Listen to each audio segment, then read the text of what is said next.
di sini saya akan menjelaskan pengertian evaluasi pembelajaran.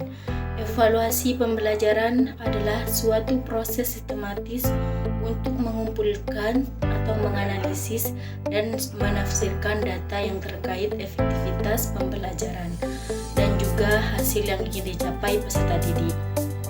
Evaluasi ini bertujuannya untuk mengukur sejauh mana tujuan pembelajaran telah tercapai dan memberikan umpan baik untuk perbaikan di masa depan.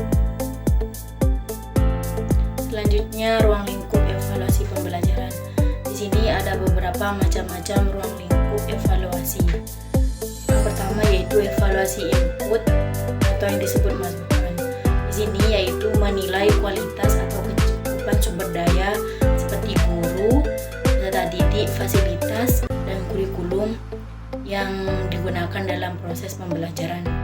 Dan yang kedua yaitu evaluasi proses, yaitu menganalisis efektivitas, metode, dan strategi pembelajaran yang digunakan di dalam kelas, termasuk interaksi antara guru dengan siswa.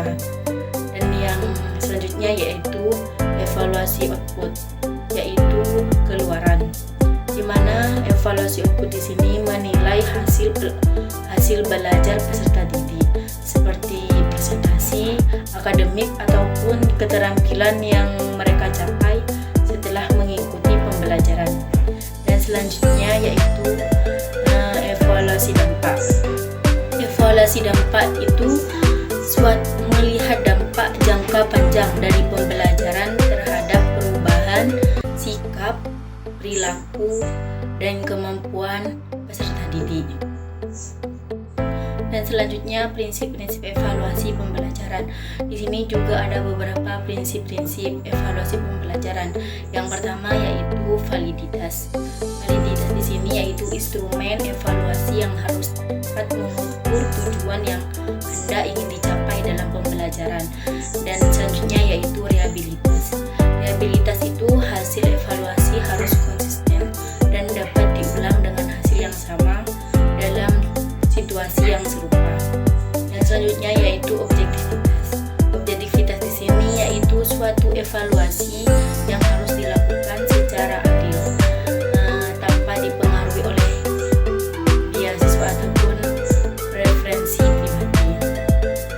Dan selanjutnya yaitu praktikabilitas, yaitu suatu evaluasi yang harus mudah dilakukan, hemat waktu ataupun biaya. Dan selanjutnya ataupun yang terakhir yaitu keadilan. Semua peserta didik harus mendapatkan evaluasi yang setara dan juga adil tanpa adanya diskriminasi. Dari penjelasan di atas dapat saya simpulkan bahwa evaluasi pembelajaran merupakan bagian yang penting dalam proses pendidikan karena dapat membantu mengukur aktivitas pembelajaran dan juga keberhasilan peserta didik untuk mencapai suatu tujuan pembelajaran. Dengan menerapkan evaluasi yang komprehensif dan sistematis, kita bisa mengidentifikasi kekuatan dan melemah dalam proses pembelajaran dan juga dapat mengambil langkah-langkah untuk memperbaikinya dengan evaluasi yang valid, reliable, objektif, dan yang adil, dan akan memastikan hasil dapat digunakan untuk membuat keputusan pendidikan yang lebih baik di masa depan.